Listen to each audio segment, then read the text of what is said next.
this is the Lord of War, the Merchant of Death. Right. And you've got him in your hands. Right, he's in custody. It's a great feeling. Nope, not anymore. Yo, what up? It's your boy Regular Kev back with my simple assessment. And today, Brittney Griner is coming home. 8-time WNBA All-Star Brittney Griner was arrested on February 17th and eventually charged on August 4th for drug possession and smuggling, where she was sentenced to 9 years for basically 2 cartridges of hashish. Now, the punishment that was handed out to Brittney was definitely over the top, but this is where you get into situations where you're dealing with entities that are bigger than yourself. Russia definitely used Brittney as a bargaining chip, and it seems like they got what they wanted out of the deal. So today, December 8th, 2022, Brittney Griner was released from Russia in a prisoner swap for convicted arms dealer Viktor Bout. Now, I know today is definitely got to be an emotional day for Brittney Griner and her wife Cheryl Griner, especially being that she got caught up on like 2 cartridges of hashish. I mean, it's not like she was out here like, you know, Pablo or like El Chapo, like making moves or anything like that. But with all that being said, the guy that they did the prisoner swap for, that's a bad name. Now, who is Viktor Bout? Now, if you've seen the movie Lord of War with Nicolas Cage, Bout became the inspiration behind the Nicolas Cage character in the movie Lord of War. I was an equal opportunity merchant of death. I supplied every army but the Salvation Army. yeah, that movie was based on him.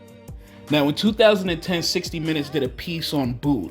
Let's see some of the stuff that they had to say about him. Rarely does the U.S. government want anyone more than it wanted this man. His name is Viktor Bout, and he's known as the Merchant of Death. U.S. government officials say Bout became the world's most notorious arms dealer by fueling civil wars around the world. Courted by drug lords and dictators, the U.S. saw him as a threat because of his ability to arm terrorists targeting the United States. Let's hear what former Chief of Operations for the DEA, Mike Braun, has to say. Viktor Bout, in my eyes, is one of the most dangerous men on the face of the earth. On the face of the earth. Without a doubt. So in the late 1980s, West Africa is war-torn. There's a lot of conflict. And this is where Bout got big because he was able to supply weapons such as AK-47s, not by the thousands, but by the tens of thousands. So he weaponizes civil war in Africa. He transformed these young adolescent warriors into insidious, mindless, maniacally driven killing machines that operated with assembly line efficiencies. Damn! And that's not all, folks. Listen to this. The U.S. has indicted him on 4 terror-related charges, including conspiracy to kill Americans. What makes him a threat to the United States? He is a shadow facilitator. He's arming not only designated terrorist groups, insurgent groups, but he's also arming very powerful drug trafficking cartels around the globe. Taking advantage of Russian military contacts at the highest levels and the collapse of the Soviet Union, federal prosecutors allege Bout essentially became a one-stop shop, offering an unlimited supply of stockpiled Cold War weapons to bad guys around the world, including Charles Taylor of Liberia. So you guys got to remember that this video was shot 10 to 12 years ago. So as of now, Charles Taylor is in prison somewhere in England, was sentenced to 50 years, and was convicted of war crimes, crimes against humanity, and a whole other list of convictions that I can't even say on YouTube because I'll probably get banned. So these are the type of people that Viktor Bout was working with. Now, for the opinion that's going to get me in trouble, and I preface this by saying I've never been to prison, I have never served in the military, I am not an expert in foreign policy, but if this decision was left up to me, BG, you're gonna have to hold this bid like a real one. Oh my gosh. You're gonna have to pull a John McCain out here. Now, the jerk in me wants to make a sports trade analogy, but I just feel like it's disrespectful, so I'm not gonna do it.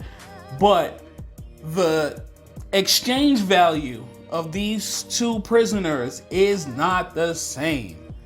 And I know what happened to Brittney Griner is definitely not fair, but the ramifications of letting somebody like this go back to Russia, where they have all of their ties and their ex-Soviet ties, is dangerous. Not to mention, we all know what's going on between Russia and Ukraine right now. So there's either a conflict, a special operation, or a war, depending on whatever news channel you're listening to for the day. And if you're President Zelensky and you wake up and you see this, your response gotta be, "What? What the fuck?" Now, hopefully the government knows something that we don't know, and they've already taken precautionary measures to mitigate the potential ramifications of letting somebody like this go back to home court. But if they haven't, let's just hope Mr. Boot does not hold a grudge. Hey, but what do I know? I'm just regular. Like, share, subscribe, talk your nonsense in the comments. I'll see you in the next video.